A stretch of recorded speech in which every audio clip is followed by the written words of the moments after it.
religious chaplains in public schools, scaling back child labor laws, plus federal charges against virtual school leaders, and more.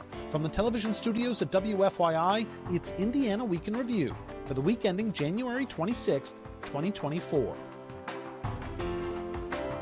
Indiana Week in Review is made possible by the supporters of Indiana Public Broadcasting Stations.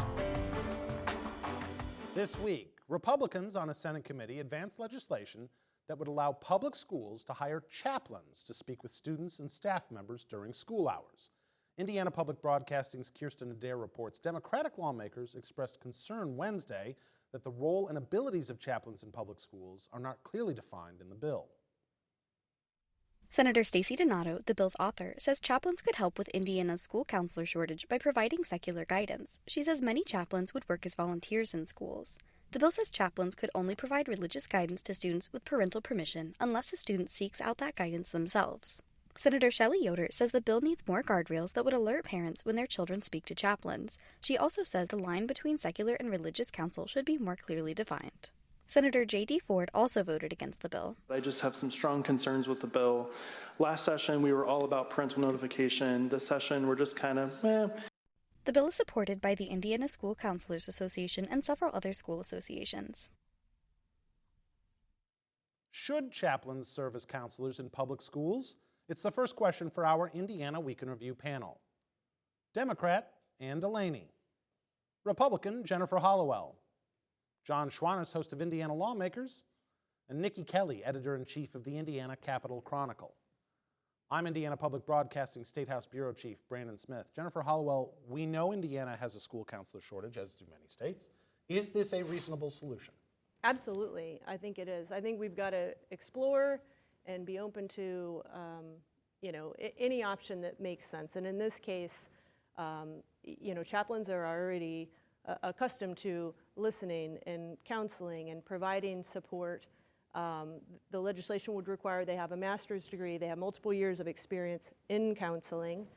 And so I think it's really an example that Senator Donato took a thoughtful and collaborative approach in bringing forward this legislation, because evidenced by the fact that the Indiana School Boards Association, the Indiana School Counselors Association, the Indiana Urban Schools Association all testified in support of this bill, that it would give them more options, more tools in the toolbox to support students. Are the guardrails around this reasonable, that this is a good solution to it's not the only solution, but it's not a solution, and it's a bad idea. I mean, what you're allowing to have happen here, there are two parts of the First Amendment, not just that you can't interfere with religion, you can't establish religion either. You can't pay people to come in, and I don't know how any counselor from a religious background could offer advice and all without injecting some part of the religious tenets into it. And on top of that, it's a recruiting technique for these churches to come in and then talk to the students and maybe bring them on board without the parent notification part of this, which has been so sacred for every single other change that the legislature wants to enact. It's a bad idea. If we would pay the counselors what we should be paying counselors for this service, we would have enough counselors, okay? We don't want to do that. We want to do this on the cheap and hire, which I assume means pay these counselors. Okay, so we're paying religious leaders to come in and proselytize among students. It's a bad idea. It's in violation of the Constitution. The bill does say that they can only provide secular guidance unless either the parents allow it or the student seeks out religious guidance themselves, and then the parents just don't, I guess, get to know, which I was told by Republicans on, as Ann pointed out, many other issues is a big no-no. I guess that doesn't apply here. But to one of the points Ann just made, is it reasonable to expect a religious chaplain to not provide religious guidance even when they're not supposed to? I mean, I think it would be hard. Every religious leader I've ever met with, obviously their faith guides how they respond to things like that. I think one of the more interesting parts of the bill, and there was some confusion on this, is that if a parent signs their kid up to see the counselor, kid doesn't get any say. They have to go see the counselor. And look, I get it. You can force your kid to go to church, and that's what you do on your own time, and that's fine. But forcing kids to go talk to a religious chaplain during the school day just seems a little weird to me. Where do you see this one going the rest of the session?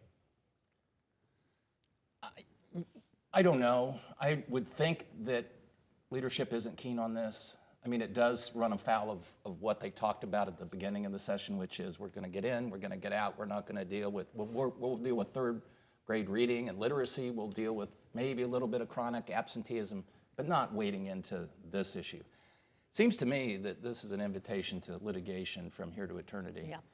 For several reasons. One is, how do you define secular instruction? For the reason that we just talked about, a lot of people who are clerics, it seems to me, that they're so imbued with their beliefs that, and that's a good thing, I was just going to say, as they absolutely should be. But how do you say, I'm turning now off my principle, my guidance, and whatever my North Star is, that whether that's the Ten Commandments or the Quran, I'm now turning that off. Number two, Indiana bans in hiring religious discrimination. So if someone applies to be a counselor and has the 2 years experience and has the master's degree, but is a rabbi or an imam, or I would even guess, an atheist. Or Buddhist monk, I would guess that there are, from the Satanic Temple, there are people who probably have they give college scholarships, incidentally, so there might be somebody in the Satanic Temple who has a master's degree. I can see litigation then at the hiring phase. Then let's go to the part about no secular, or the only secular instruction unless there's permission, from.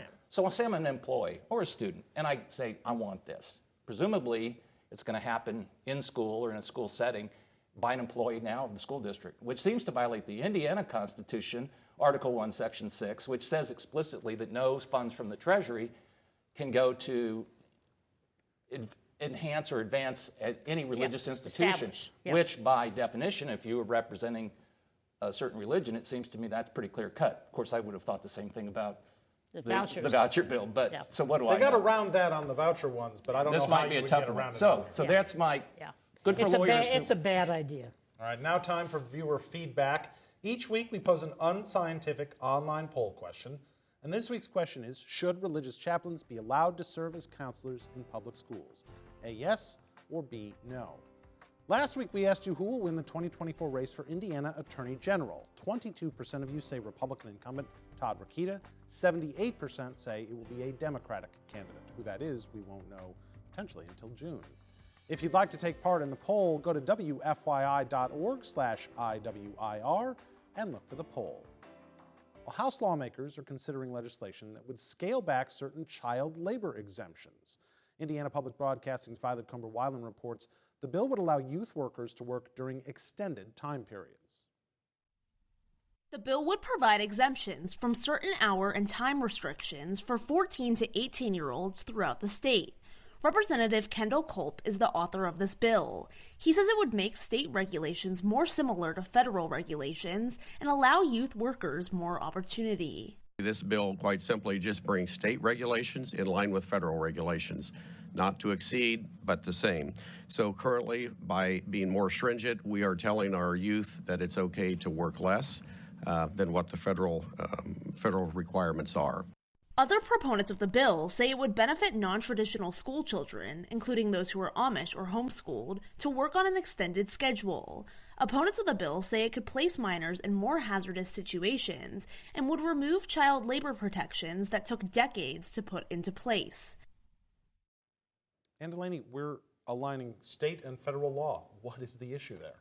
Well, the issue is, for once, Indiana is a little bit more progressive, and we've decided to protect children a little bit better than the federal statute does. And this, I don't know who's pushing this. I don't see a parade of moms and dads saying their 14-year-olds want to go out and work and for extended hours or in risky circumstances. You already have an exception if it's a family business or a family farm, which is where you'd find most 14-year-olds that are employed anyway.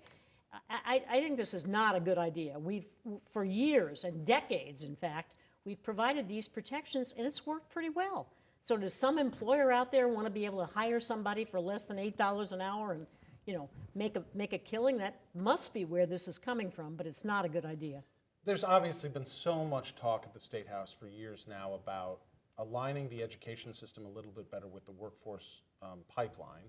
And there's work on that this year with apprenticeships and all that about work-based learning. This is not, it seems, work-based learning. This is just you're in school, and now after school you can work a heck of a lot longer than you previously were able to. Does that align with we're trying to strengthen the education system? I think it does, and it's just aligning with the federal regulations. I don't think anyone thinks that the federal regulations are putting children at risk. I do. Frankly, I think we should encourage more of these kind of work-type opportunities for teens, voluntary, of course. But frankly, I think we have a work ethic problem in this country. And, I grew up on a farm.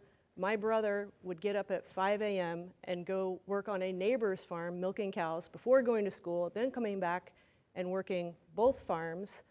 When we lived off the farm when I was a teenager, I worked various jobs that I could ride my bike to. My friend Brandon worked for his family's construction company.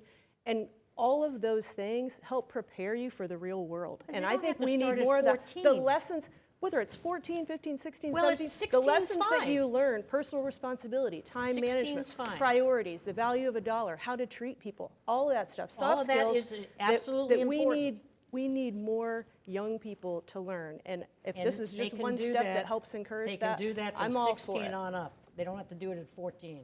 And we're also not talking about going from 14-year-olds can't work to now they can.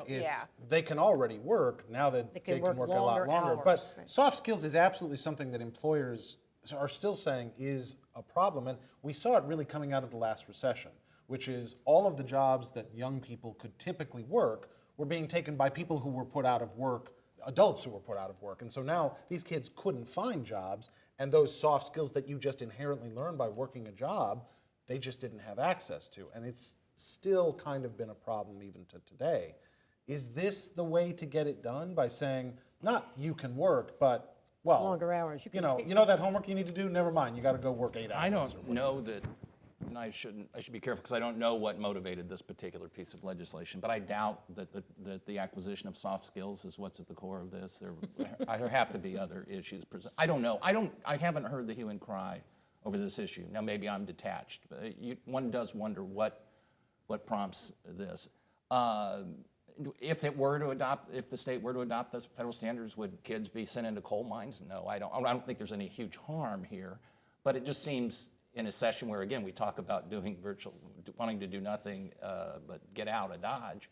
That seems to me to be a bit odd. Now, we do have a child care crisis in this state. And we're lowering the age at which you can be a child care worker. So if we could just put everybody who's 14 into 12-hour shifts, taking care of kids that would do a lot of under preparing 14, those there's kids. a twofer. So maybe that's what's lurking here. I want to ask this because John raises this specter on a lot of issues we talk about when we talk about child welfare, which is on its surface, maybe this bill isn't particularly harmful to kids.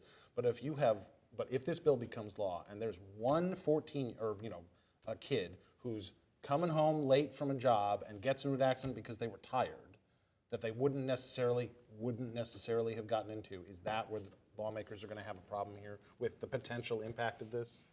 Maybe, but I initially reacted similarly to be like, I don't understand. The Senate has a very similar bill. I listened to the full testimony on that the week before, and I was surprised that it really does seem to make a lot of sense. There were business people who spoke about how difficult it is and how they, the kid has to be done by 7 p.m. on a school night while their friend is not getting home till 11 p.m. after a high school basketball game, and that's just fine, And so it is making it hard to fill some of those jobs. And also the 14, 15-year-old thing, there were several people who spoke from the Amish community, and that is what that's largely aimed at, is for kids who have finished their schooling in 8th grade, which is where they stop in the Amish and Mennonite communities, that they can work during school hours.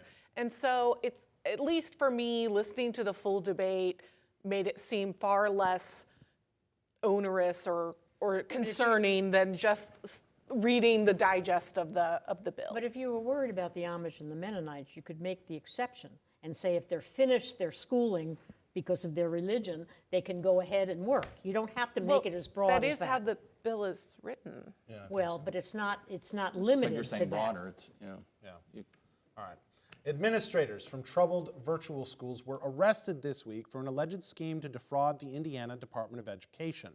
From WFYI's education desk, Dylan Piers McCoy reports the federal prosecutor alleges that the virtual schools received more than $44 million they weren't entitled to. The U.S. Attorney's Office announced the arrests at a press conference Thursday. Thomas Stoughton, Philip Holden, and Percy Clark were released after appearing in court this week. U.S. Attorney Zachary Myers says Indiana funds schools based on enrollment. If schools have more students, they typically get more money from the state. The members of the conspiracy falsely claimed thousands of students were enrolled, even though those students were not attending classes or receiving services. The three defendants were charged with many counts related to fraud. Stoughton and Clark were also charged with money laundering. If the defendants are convicted, they could face decades in federal prison. Niki Kelly, the origins of this scandal are several years old now, originally broken, I believe, by Shanik at Chalkbeat, who's formerly of Chalkbeat. Does this really, at this point, affect anything in the current education environment? Probably not. I mean, there was a lot that went on back then. There was giving back of contributions. There was some oversight changes in how that would work. And also we've, been a little more tentative on the full virtual schools, obviously feeling burned by this. So I don't see any sort of major changes coming out of it. Should there be any more changes coming out of it? I think there should be, because, when you put, as they did, put a pot of money out of there, out of traditional public education, and let the education for-profit establishment put their fingers in that, and then provide no oversight, they were startled that all that money was taken. I'm not sure how much different that is in the charter schools that don't have any oversight. I mean, how many deals you have where one of the, your brother-in-law owns the building, and you're all the money's going in there and it's being spent, and we don't know how. And that's taxpayer money too. That's all public record, though. Yeah. All of it is public record? Sure, charter schools are publicly funded. They have to show public everything, schools. where the money comes from and where it goes. Well, I stand corrected. Well, that's good. I'm glad to hear that. So to that exact point, I mean, if we did see some legislation in the immediate aftermath of this scandal. I mean, was this like 2017? Yeah. So we saw, I think, in 2018, maybe we saw some bills from that.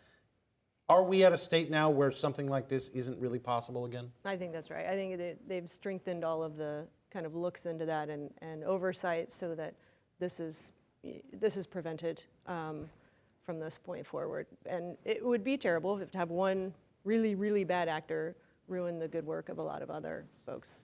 John, in terms of the larger conversation around transparency in education funding, what Democrats now in the State House are pointing to is not so much charter schools, but the voucher school that's program. what I'm sorry, I it's meant. the voucher school. Oh, yeah, I'm with you on that. Yeah, it's the voucher school program where there is considerably less transparency. As the voucher program is now nearly universal, and we're talking about even potentially changing the way it works in terms of sending even more dollars. For instance, there was a gubernatorial forum last night for the major Republican candidates for governor. They were all asked, should Indiana private school vouchers receive the exact same funding amount that public school students receive, which right now they do not. And every single one of them to a person said yes, so that's something to look out for down the line. Does something like this affect the conversation around transparency of those dollars? Arguably it should. Will it? No. Two different issues. It seems to me that fundamentally as long as we're going to put public funding, and forget about schools, any endeavor, whether it's medical research or the construction of, parks, whatever, fill in the blank.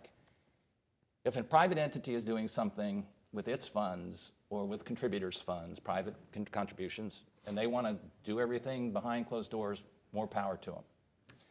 As soon as someone, something, somebody, somewhere takes public funds, it seems to me that comes with an obligation.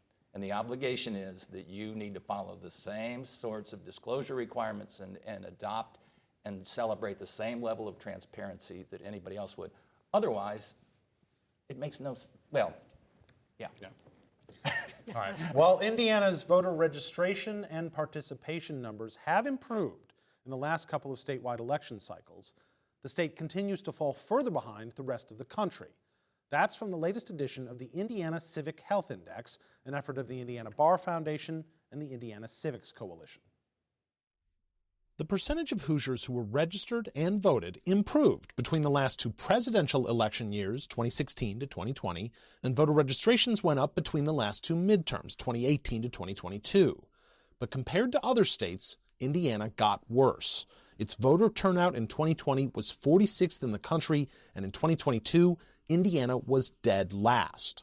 Why does Indiana struggle so much? The Civic Health Index indicates it's down to two areas: competitive elections and policy choices. Many races in Indiana either feature no competition or have lopsided outcomes, and Indiana Republican lawmakers have refused to consider any of the policy proposals suggested by the index, including same-day voter registration and unrestricted absentee voting. First, I want to correct something from that.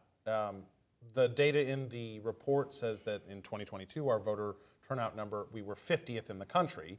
That's actually not dead last, because thank you to Ann DeLaney for pointing out, that does include the District of Columbia. So we're actually one up from dead last. Right. West Virginia is worse. Thank you, West Virginia. So yes, something to celebrate, I suppose, there. But John, is this, I mean, we've seen these reports every couple of years. It feels like the story is pretty much the same. Is this just Indiana's reality?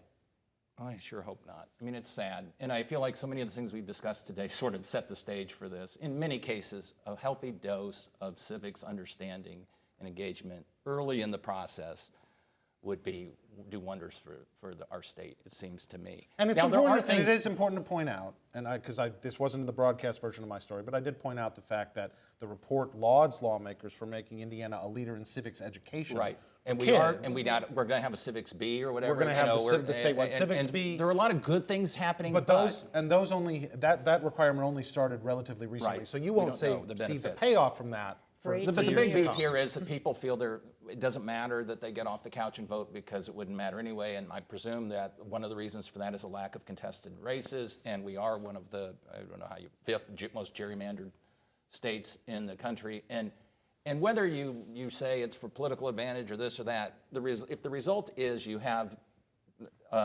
voters looking at their ballot and seeing only one candidate in the general election, that probably doesn't spur a lot of enthusiasm. I mean, usually, I understand some apathy. I don't apologize for it, but let's start with education. Let's hope that sort of moves us in the right direction. And thank goodness that the Bars Association and the coalition that's put this together. It was Randy Shepard and Lee Hamilton that sort of envisioned this. Yep. Two people whose commitment to civics is unquestionable. It's wonderful. And it is also important to point out that there is some good news in the report, and that the surveys that have been done in Indiana, that are done elsewhere as well, show that sort of engagement with other people is going up. So more people contacting their local elected officials, more people talking about politics either with coworkers or their family, going to public meetings. Those are all up over the last couple of reports. And that's also a good sign, because that's people engaging in the process and hopefully then realizing, well, if I'm angry about or happy about the decision that I went to this local meeting or talked to my public official about, well, the next time they're on the ballot, maybe I want to weigh in on that process. But we talked recently about this on this show about the turnover in the congressional delegation, and some seeing it as reflective of the fact of why would you want to serve in Congress right now? And then I think speaks to a little bit of the how do we have competitive elections when what's the argument you could make to someone to say, yeah, you should go run for office right now? Yeah, but I don't think we should judge all of these by just the congressional races. That's absolutely true. We have so many elections in this state, from school board to city council, county commissioner, state house, city council, where you can make an actual difference voting. And they're smaller races, but they're very important to your everyday life. And so I hope we're not judging everything based on dysfunction at one level. But isn't that a big part of the problem? Is that, study after study tells us that what people think about politics is what they see at the federal level and not anywhere below that. Sure, but that doesn't explain how we wind up where we are, at the bottom of the heap. Part of it, a good part of it, is the gerrymandering. The other part of it is the states that have advanced the involvement of people in elections. They point to about 10 different things you could do. Indiana won't do any of them expand the voting hours, same-day registration, automatic registration, all these things that we could do to make it easier and encourage people to vote by consideration, the Republican majority won't do, because they don't want more people voting. And what is the message coming out of the State House and Republicans at the State House when these things are proposed and they just go, nah? I mean, they see the numbers. Why doesn't that seem like a problem for them? We have done some things, and frankly, I think it's ridiculous to act like it's hard to vote in Indiana. You have 30 days to vote in our elections. And you can't vote absentee unless you have a reason. In most cases, you have 2 weeks, you have multiple locations, satellite voting for 2 weeks before the election, all up to election day. Extending the voting hours. And the competitive races thing doesn't really hold true either, because we had very competitive races in the municipals this year, and the turnout still wasn't rough. that high. All right, that's Indiana Week in Review for this week. Our panel is Democrat Ann DeLaney, Republican Jennifer Hallowell, John Schwantes of Indiana Lawmakers, and Niki Kelly of the Indiana Capital Chronicle. You can find Indiana Week in Review's podcast and episodes at wfyi.org/IWIR or on the PBS app. I'm Brandon Smith of Indiana Public Broadcasting. Join us next time, because a lot can happen in an Indiana week.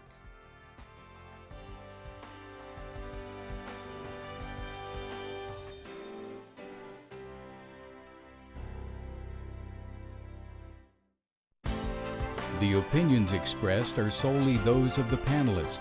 Indiana Week in Review is a WFYI production in association with Indiana's public broadcasting stations.